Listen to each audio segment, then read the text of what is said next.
You're watching RE&M, RBG TV. Peace and Black Power family, what it is. Once again, it's your big brother Dawood Abdullah RE&M, coming at you live one more time with a quick little thought on my mind. Peace and love to all. Black love is the cure for the black nation family. So let's get it. I just wanted to take this quick little moment out in time and reach back out to a couple of folks that reached out to me. Say peace to them and respond to quick their bit of input as far as what's going on out here.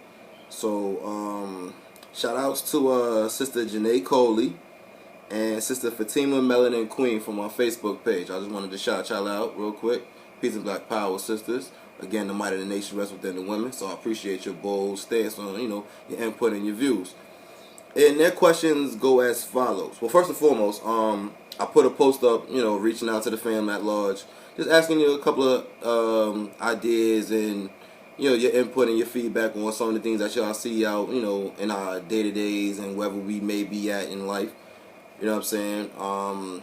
We all, like I said, we're all from different areas of the country, different areas of the world. But at the end of the day, we all have a story to tell or to be told. So,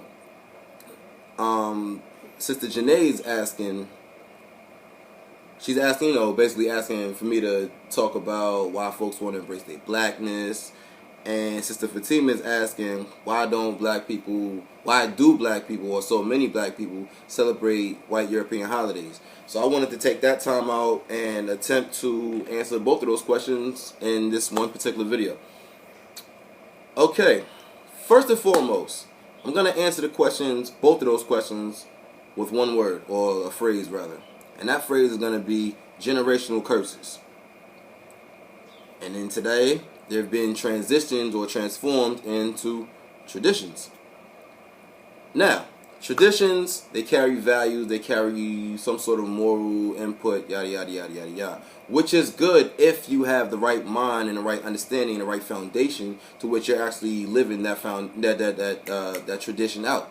You have to have the right mindset, the right meanings, the right origins to actually know exactly what you're celebrating or taking part in. Because if not, you're just going to be a blind walker, a blind partaker, a blind believer. You feel what I'm saying? It's not a bad thing to do your research, do your homework, family. Think it is not illegal.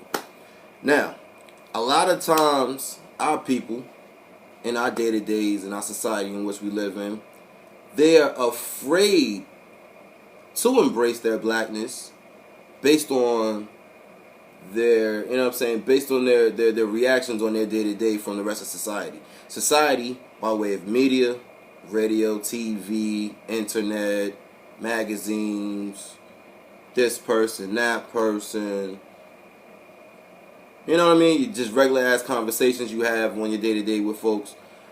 For society has been telling our people for the longest of time, listen, if you accept that black stuff, we don't want no parts of you. You ain't going to get no type of rewards. You ain't going to make it nowhere in this life. It's not going to happen for you. We're out here. I'm talking about the powers that be. We're pushing the whole American dream. In our words, it's the American nightmare. You already know. But that's another topic for another discussion. But long story short, we have been programmed, brainwashed time and time again from generation to generation. Ever since our very first African parents been snatched up and brought over here, we've been brainwashed. That very next child, that very next generation has been brought up to discredit, discard, and completely not even accept their African heritage, not even to accept and embrace who they are as African people. We've been told we're savages. We've been told, jungle bunnies, XYZ, XYZ. All the negative stuff. You see the commercials that they put on Africa. On TV about Africa. It's always the same commercial. The war-torn country, out in the middle of the desert, flies around the baby's eyes, all this stuff. This stuff plays games on your mind. It plays games on your morale as a person to the point where it says, yo, in order for me to feel good about myself, I have to get rid of this shit. I have to not pay attention to it because the world has said it's not right for me. Again, I say the world says it's not right for me. So therefore, if I want to make it in this world, I have to get rid of it.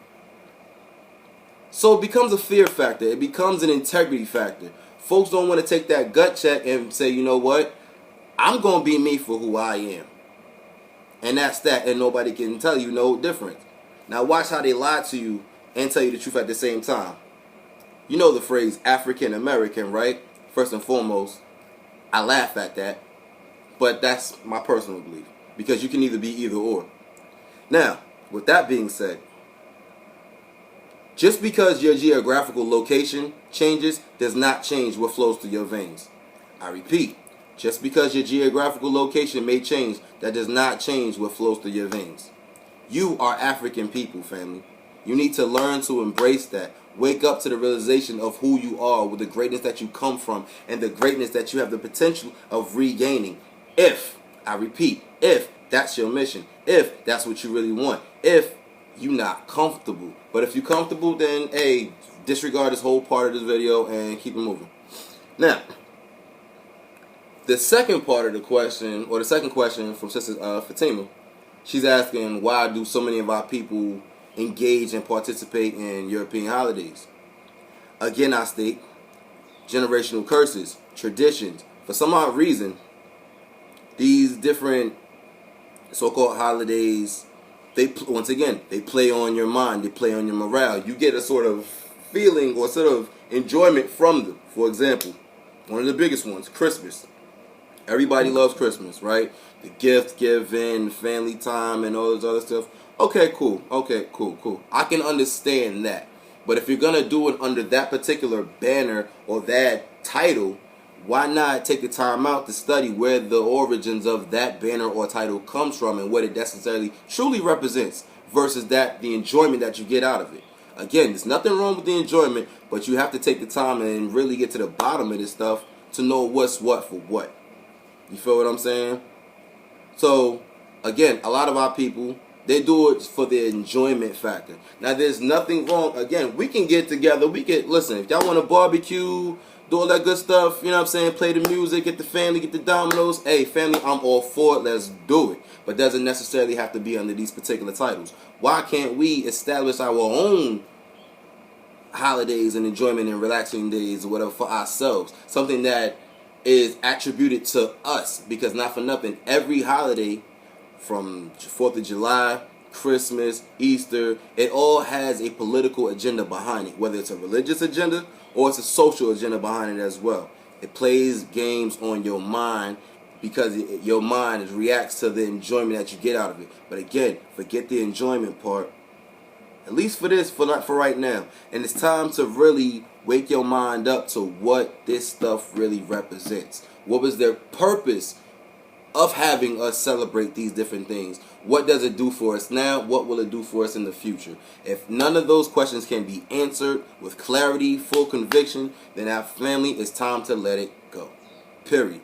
If we can't answer these questions or even take the time to want to know the answer to these questions, then we just, once again, walking blind, walking dumb, and doing it because we were told to do it, and that's pretty much the end of it. So again, if that's the case, it's time to let it go, because we are now in the time of knowing, not the time of believing. Believing is, we done did that long enough. It's time to know. It's time to show and prove. If you can't show and prove, let it go. We got to come up with the battle plan that's going to generate us and propel us forward in life as black people. Not just have us walking around like, well, you know, we did it back then. Mama did it. Big Mama did it. So we just going to keep doing it. Just because you keep doing it doesn't mean it's right. You feel what I'm saying? Doesn't mean it necessarily fits. If it don't fit, family, fix it. That's all I got to say about that. So basically, again, family, generational curses is something that we really have to pay attention to. And not only do we have to pay attention to, we have to come up with the antidote that's going to give us a generational advance. We have generational curses. It's time to flip that and give us a generational advance, or a generational blessing for those that sound, you know what I'm saying, a little bit on that line. I know that word sounds a little bit better, so let's use generational blessing. Get rid of the curse, embrace the blessing. So with that being said, hopefully, family, I was able to answer these questions a little bit, you know what I'm saying, my point of view to yours. Hopefully it helped. If not, I'll keep going on, keep banging. Because at the end of the day, we got to reach one. Each one got to reach one, man. We got to teach one out here, man. It's time to uplift. Feel what I'm saying? So again, it's your brother Dawood Abdullah, R.A.N.M. Coming at you live with another quick little thought on my mind. Peace and love to all. Black love is a kid for the black nation, family. Let's get it.